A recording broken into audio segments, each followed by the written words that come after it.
Chapter 17 Stars and the Solar System. In the previous video, we have discussed about the stars, especially the Sun and the pole star.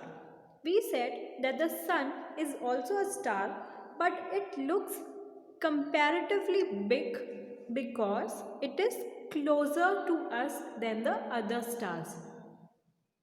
सन भी एक star होता है, लेकिन बाकी stars से वो इतना बड़ा इसीलिए दिखता है क्योंकि बाकी स्टार्स हमसे मिलियन किलोमीटर्स फार हैं in comparison to sun.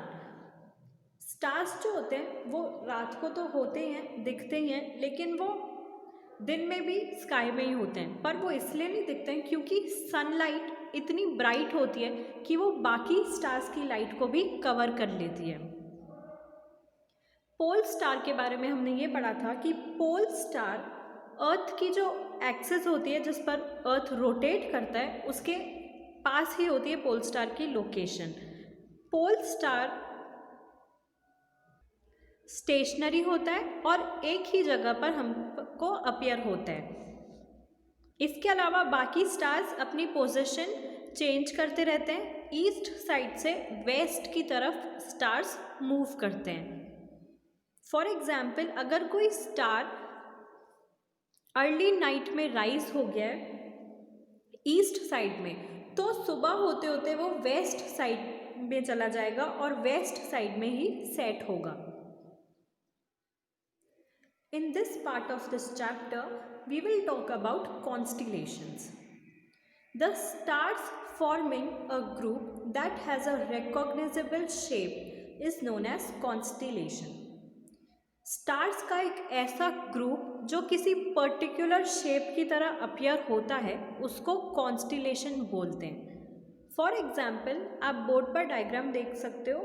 Ursa major का ये डायग्राम है. ये क्वेश्चन मार्क के शेप में है, क्यू के शेप में. इसको बिग डिपर भी बोलते हैं और ग्रेट बेयर भी इसको बोलते हैं. इसमें 7 स्टार्स होते हैं, मतलब 7 स्टार्स मिलकर एक ग्रुप बनाते हैं जो एक पर्टिकुलर शेप की तरह दिखता है. इस पूरे को हम कॉन्स्टिलेशन बोलेंगे. ये सबसे फेमस कॉन्स्टिलेशन है और ये अर्ली नाइट में ही दिखने लग जाते हैं.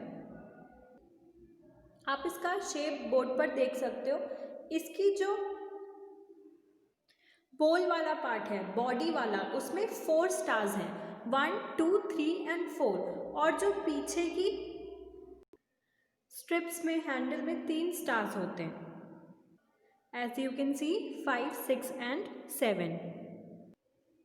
कॉन्स्टिलेशन आपको पता चल गया क्या होता है. एक कॉन्स्टिलेशन आपको पता चल गया उर्सा मेजर, या फिर आप बिग डिपर भी इसको बोल सकते हो. और आपको ये भी पता चल गया कि ये नाइट स्काई में अर्ली में ही आ जाता है. अब इस बेसिस पर, इस इंफॉर्मेशन को यूज़ करके आप एक्टिविटी 7.6 कर सकते हो. Activity 7.6, observe this constellation for a few hours. Do you find any change in its shape? Do you find any change in its position? You will observe that the shape of the constellation remains the same. You will find that the constellation appears to move in the sky from east to west. Activity 7.6 करने के लिए आपको इस constellation को पहले तो ढूंढना है स्काई में. आपको एक बार ये कॉन्स्टिलेशन मिल जाए, फिर आपको उसको 2-3 घंटे के लिए देखना है.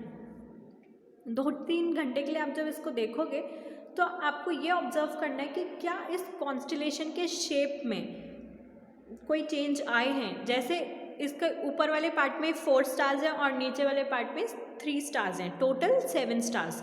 तो आपको ये देखना है कि क्या इसका शेप चेंज हुआ है.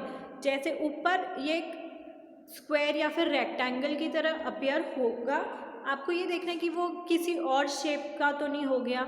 या फिर आपको ये भी देखना है कि वो मूव कर रहा है कॉन्स्टिलेशन या नहीं.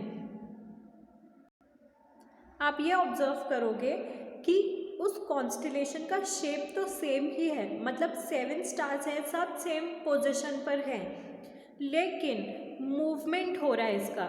स्टार्स जब हमने पढ़े थे प्रीवियस वीडियो में, तब हमने ये डिस्कस किया था कि स्टार्स ईस्ट से वेस्ट की तरफ मूव करते हैं। तो ये कॉन्स्टिलेशन है, ये भी ईस्ट साइड में होगा। इसके जब स्टार्स मूव करेंगे तो वो सारे के सारे मूव करेंगे, तो सब ईस्ट टू वेस्ट आ जाएंगे। तो इवेंचुअली उससे होगा क्या कि कॉन्स्टिलेशन का मूवमेंट तो होगा, मतलब ईस्ट से वेस्ट की तरफ कॉन्स्टिलेशन जाएगा, लेकिन उसका शेप सेम ही रहेगा, मतलब स्टार्स की पोजीशन सेम रहेगी, बस मूवमेंट करेंगे वो। आपके चैप्टर में एक और एक्टिविटी है, activity 17.7। This activity should be performed on a clear moonless night during summer at around 9 PM. Look towards the northern part of the sky and identify Ursa Major. You may get help from elders in your family. Look at the two stars at the end of the Ursa Major. Imagine a straight line passing through these stars as shown in the diagram. Extend this imaginary line towards the north direction. This line will lead to a star which is not too bright. This is the pole star. Observe the pole star for some time. Note that it does not move at all as other stars drift from east to west. Activity 17.7 basically pole star को identify करने के लिए है और ये देखने के लिए है कि क्या पोल स्टार भी मूवमेंट करते हैं ईस्ट टू वेस्ट। इस एक्टिविटी को करने के लिए आपको सबसे पहले तो आपको ये एक्टिविटी मूनलेस नाइट में करनी है, मतलब नो मून वाले दिन करनी है। जब हमने इस चैप्टर में मून के शेप्स पढ़े थे तब हमने न्यू मून डे भी पढ़ा था। उस दिन पे आपको ये एक्टिविटी करनी है समर्स में अराउंड 9 बजे के आसपास। आपको नदन पार्ट देखना है स्काई का और उर्सा मेजर को आइडेंटिफाई करना है, जैसे कि आप एक्टिविटी 17.6 में करोगे। आइडेंटिफाई करने के बाद आपको एक स्ट्रेट लाइन में देखना है, आपको एक स्टार दिखेगा जो इतना ब्राइट नहीं होगा। बोर्ड पर जो डायग्राम है कॉन्स्टिलेशन का, उसमें 6th और 7th वाला जो स्टार है उसमें एक स्ट्रेट लाइन मैंने अभी बनाई है। उस स्ट्रेट लाइन में नॉर्थ डायरेक्शन में आपको देखना है। आपको जो स्टार दिखेगा वो इतना ब्राइट नहीं होगा, आप समझ जाना कि वो पोल स्टार है। उसको भी थोड़ी देर के लिए ऑब्जर्व करना है। आप ये देखोगे कि पोल स्टार स्टेशनरी पोजीशन पर रहेगा, मतलब मूवमेंट नहीं करेगा जैसे बाकी स्टार्स करेंगे east to west. Moving forward, activity 7.8।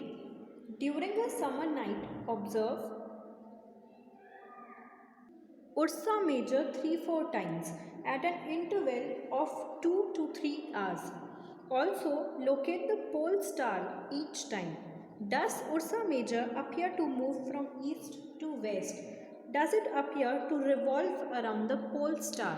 Compare your observations with those in the diagram. Activity 7.8 करने के लिए आपको उर्सा मेजर को ही 3-4 टाइम्स ऑब्जर्व करना है फिर से, जैसे कि आपने एक्टिविटी 7.7 में किया था। यह एक्टिविटी भी आपको समर टाइम में ही करनी है। आप सबसे पहले तो पोल स्टार को लोकेट करेंगे एक उर्सा मेजर की हेल्प से। आप उर्सा मेजर को देखेंगे कि वो कहाँ पर आ रहा है और फिर उसके एंड के 2 स्टार्स जो होंगे 6th और 7th नंबर के, जैसे कि हमने एक्टिविटी 7.7 में देखा, उसमें एक नदन लाइन बनाएंगे। उस लाइन में जो आपको सबसे कम ब्राइट स्टार दिखेगा वो होगा आपका पोल स्टार। उसके बाद आपको फिर से उर्सा मेजर कॉन्स्टिलेशन लोकेट करना है और पोल स्टार की पोजीशन भी देखनी है कि वो कितना डिफरेंस आया उसकी पोजीशन में। आपको पूरा रोटेशन देखना है कॉन्स्टिलेशन का। सपोज आपने सिर्फ फर्स्ट वाला कॉन्स्टलेशन देखा अभी उर्सा मेजर का, और आपको पोल स्टार आपने लोकेट कर लिया। फिर आपने स्टार्स का मूवमेंट देखा ईस्ट टू वेस्ट, कॉन्स्टलेशन ऊपर की साइड में आ गया। जो ऊपर की साइड वाला कॉन्स्टलेशन है वो आपका सेकेंड ऑब्जर्वेशन है। पोल स्टार की लोकेशन आप ऑब्जर्व करेंगे, अभी भी पोल स्टार उसी लोकेशन पे है। उसके बाद आप 2-3 घंटे बाद फिर से कॉन्स्टिलेशन को ऑब्जर्व करेंगे, उर्सा मेजर को, जो वेस्ट साइड में आपका कॉन्स्टिलेशन है वो आपका थर्ड ऑब्जर्वेशन है। आप अपने चारों ऑब्जर्वेशंस के बाद पोल स्टार की लोकेशन सेम जगह पर देखेंगे। इससे कंक्लूड ये होता है कि जो कॉन्स्टिलेशन है उर्सा मेजर वो पोल स्टार के अराउंड ही रोटेट होता है। So after activity 7.8, we can conclude that Ursa Major moves around the pole star. In fact, all the stars appears to revolve around the pole star.